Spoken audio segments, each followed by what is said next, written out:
अशोक अपने छोटे से रेस्टोरेंट में बैठा हुआ पैसे गिन रहा था कि तभी उसका बिजनेस पार्टनर राजेश आकर उससे कहता है, अरे वाह अशोक, इस वर्ष हमारे मैगी के बिजनेस में बहुत फायदा हुआ है।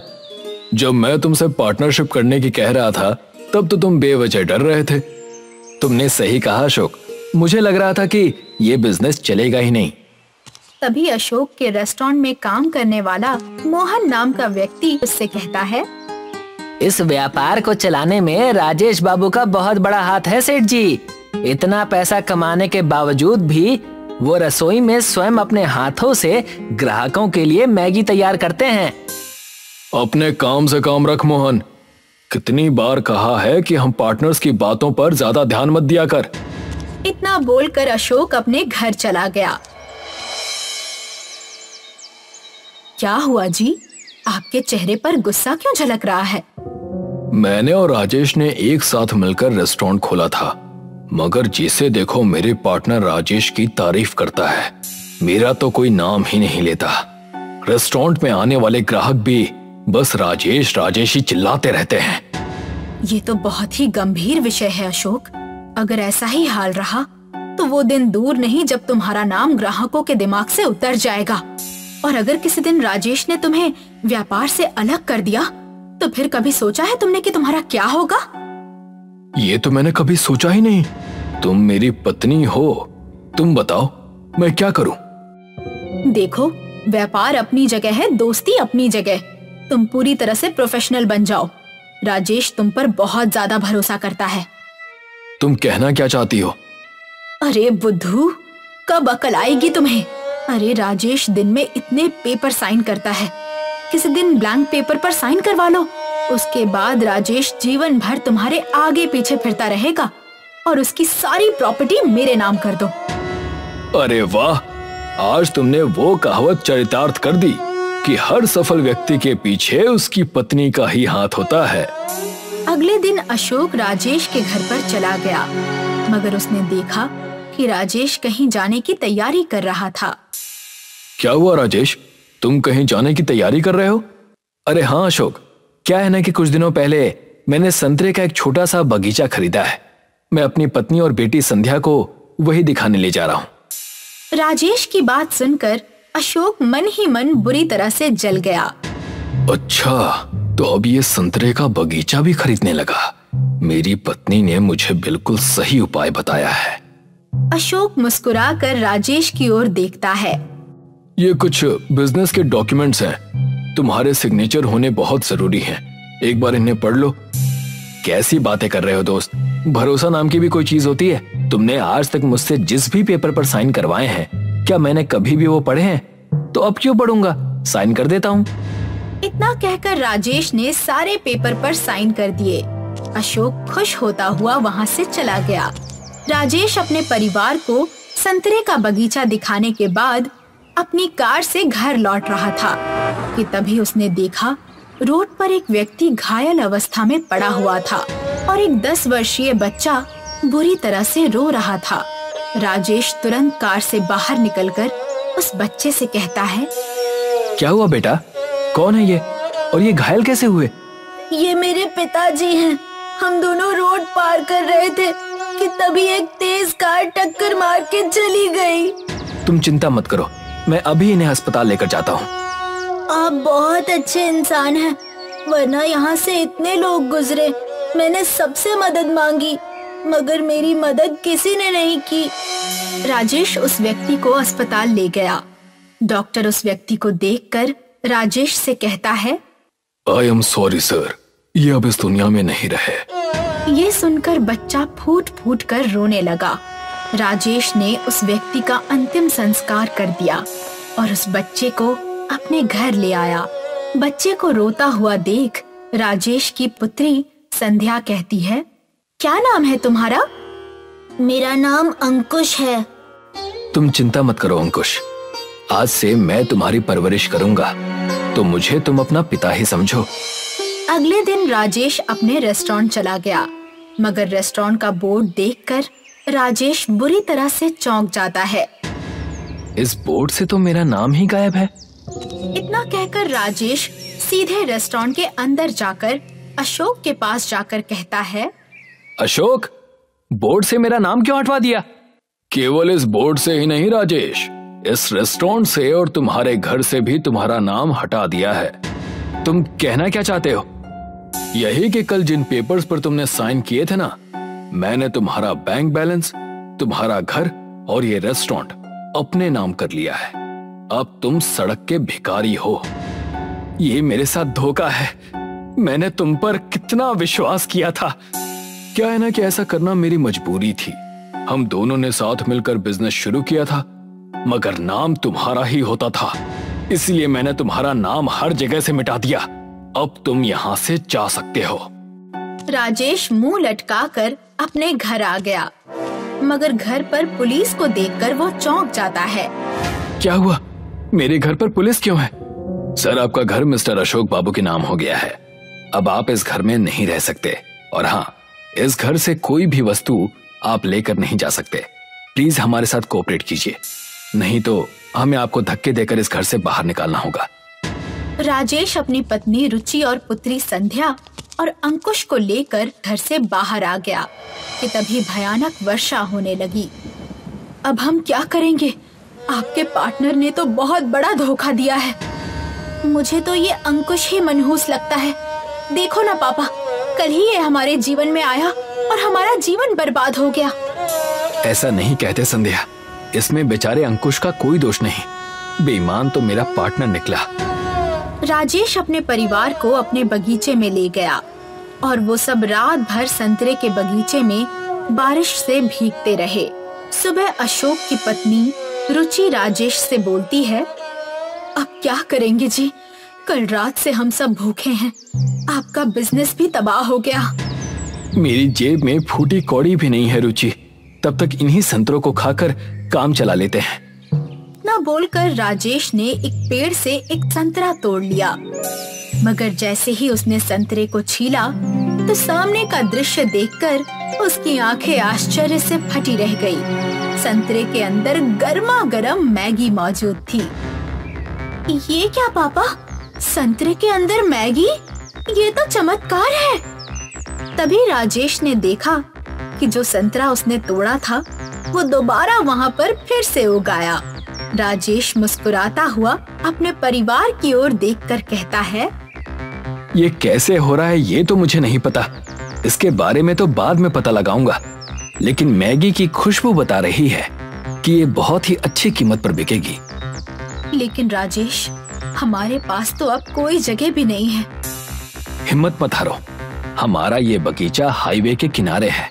हम यहीं पर एक छोटा सा लकड़ी का अपने हाथों से रेस्टोरेंट बनाएंगे और संतरा मैगी बेचेंगे। राजेश और उसका परिवार जंगल से लकड़ियां काट के ले आए और मेहनत से लकड़ियों का सुंदर सा रेस्टोरेंट बनाने में जुट गए। कुछ दिन की मेहनत के बाद वहाँ पर वो सब ठीक ठाक देखने वाला रेस्टोरेंट बनाने में कामयाब हो गए। राजेश संतरे छीलकर बैठ गया। तभी एक लग्जरी कार वहाँ पर आकर रुक गई। तुम्हारा नाम तो राजेश है ना? तुम्हारे हाथ की मैगी तो दूर दूर तक प्रसिद्ध है, लेकिन जो मैगी मैं इस समय देख रहा हूँ वो तो बहुत ही अद्भुत है। एक बार आप इसे खाइएगा तो खाते ही रह जाइएगा। ये संतरा मैगी है। और एक संतरा मैगी की कीमत क्या है? वैसे तो ये अनमोल है सर, फिर भी आपके लिए इसकी कीमत 2000 रुपए है।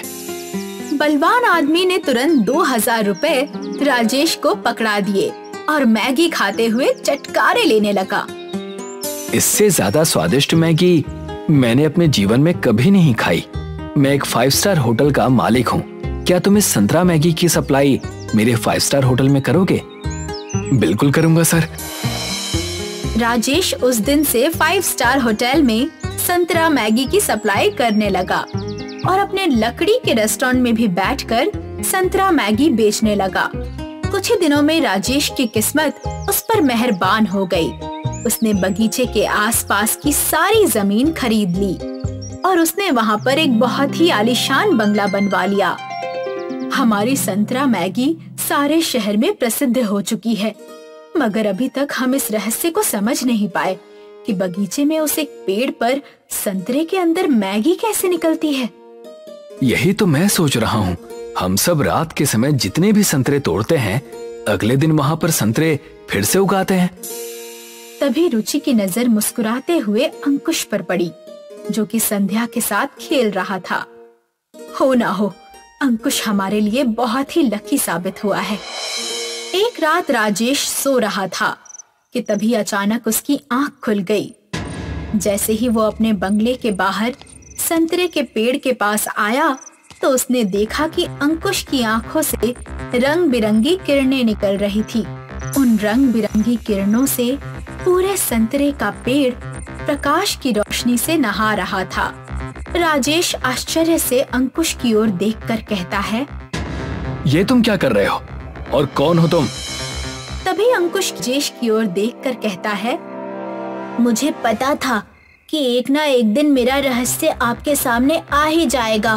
आपके संतरे के पेड़ पर जो मैगी निकलती है, उस चमत्कार को मैंने ही किया है। दरअसल मैं और मेरे पिता इस पृथ्वी के नहीं बल्कि दूसरे ग्रह के वासी थे, जो कि इंसान बनकर यहाँ पर घूमने के लिए आए थे, मगर मेरे पिता एक्सीडेंट में मारे गए। तुम्हारे अंदर इतनी इंसानियत थी, इसलिए मैंने तुम्हारी मदद की। अब मेरा जाने का समय हो गया है, लेकिन तुम्हारे इस जादुई संतरे के पेड़ से मैगी हमेशा निकलती रहेगी। राजेश को पूरा रहस्य समझ आ चुका था। एक दिन राजेश अपने रेस्टोरेंट में बैठा हुआ था कि तभी उसका दोस्त अशोक रोता हुआ वहां आकर कहता है, मुझे माफ कर दो मेरे दोस्त। जिस पत्नी के बहकावे में आकर मैंने तुम्हारी सारी संपत्ति उसके नाम कर दी थी, वही पत्नी मुझे तलाक देकर चली गई और मेरी सारी प्रॉपर्टी पर कब्जा कर लिया उसने। मैं दर दर की ठोकरें खा रहा हूँ। तुम्हें तुम्हारे किए की सजा मिल चुकी है अशोक, लेकिन मैं तुम्हारी तरह नहीं हूँ। तुम मेरे दोस्त थे, इसलिए मैं तुम्हें काम जरूर दूंगा, लेकिन मैं तुम्हें पार्टनर के तौर पर नहीं रखूंगा। तुम मेरे रेस्टोरेंट में बतौर वेटर काम कर सकते हो, क्योंकि तुम वेटर बनने के ही काबिल हो, पार्टनर बनने के लायक नहीं हो। राजेश की बात सुनकर उसे उसके किए की सजा मिल चुकी थी और राजेश की संतरा मैगी पूरे विश्व में प्रसिद्ध हो चुकी थी। सुनीता सुबह सुबह अपनी सब्जी का ठेला उठाकर शहर में घूम रही थी। सब्जी ले लो, सब्जी, ताजी ताजी सब्जी, हरी हरी सब्जी।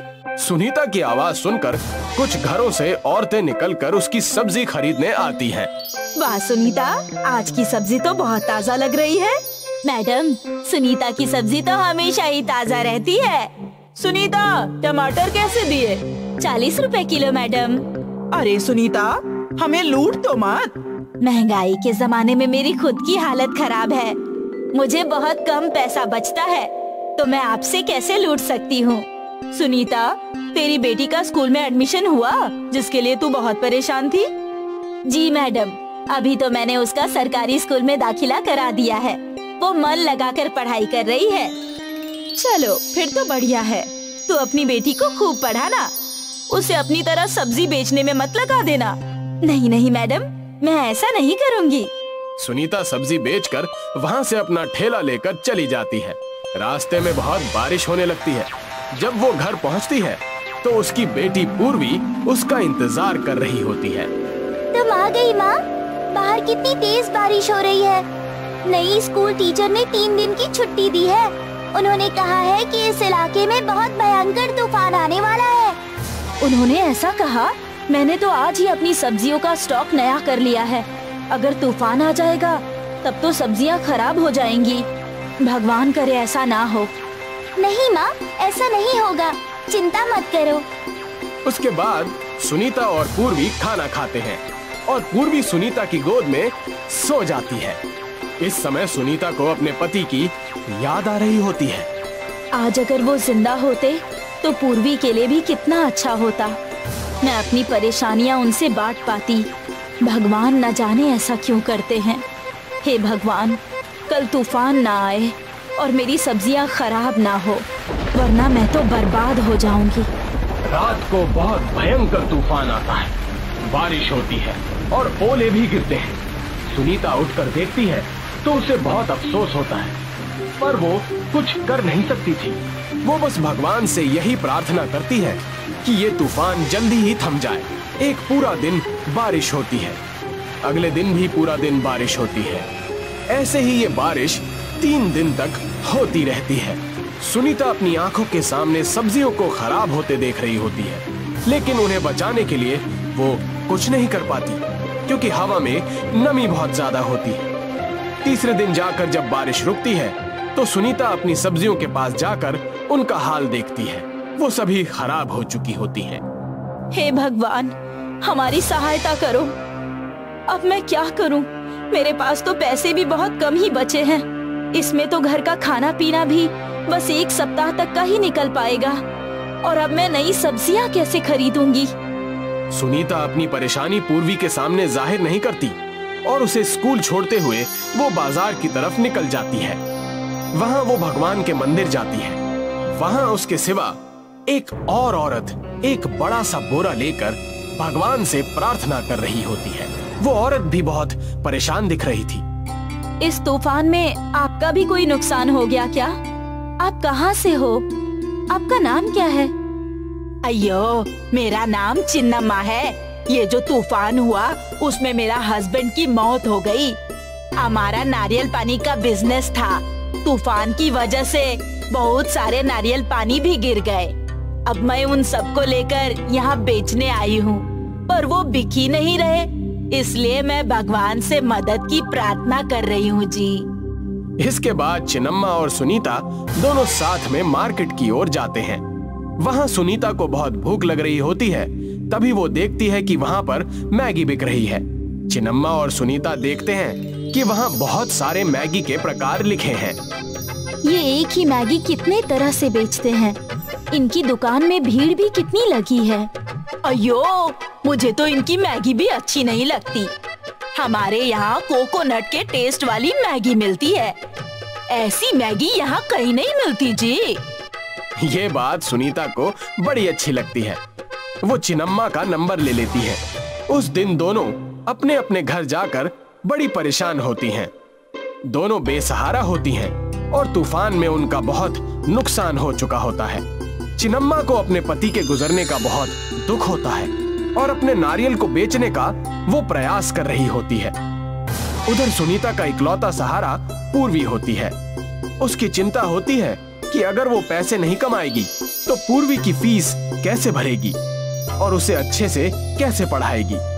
सुनीता की गोद में पूर्वी सो रही होती है। तभी सुनीता को एक आइडिया आता है। वो चिन्नम्मा को फोन लगाती है और अगले दिन मिलने को बोलती है। अगले दिन चिन्नम्मा और सुनीता मिलते हैं। चिन्नम्मा, क्या तुम्हें तुम्हारे नारियल के कोई खरीदार मिले? नहीं जी, मुझे तो कोई खरीदार नहीं मिल रहे हैं। न जाने मैं क्या करूँगी। मुझे एक बहुत अच्छा आइडिया आया है। हम दोनों मिलकर ये काम कर सकते हैं, जिससे तुम्हारी परेशानी भी मिट जाएगी, और अगर ये काम चल गया तो फिर हम दोनों मिलकर खूब पैसे भी कमा सकते हैं। आपका आइडिया क्या है जी? क्यों ना हम एक ऐसी मैगी बनाएं जो आज तक इधर किसी ने नहीं खाई हो। हम उस मैगी को साउथ इंडियन स्टाइल में बनाएंगे। उसे हम नारियल पानी में बनाएंगे और जो खाली नारियल बचेगा उसी में सर्व करेंगे। बाकी के पैसे मैं दे दूंगी। मेरे पास कुछ बचे हुए पैसे हैं और तुम अपने नारियल दे देना। अगर ये आइडिया काम कर गया तो फिर हम दोनों की परेशानियां खत्म हो जाएंगी। हाँ, रिस्क तो बहुत है जी, पर मेरे नारियल ऐसे भी खराब ही हो जाएंगे। मैं तुम्हारे साथ हूँ। हम दोनों मिलकर खूब मेहनत करेंगे।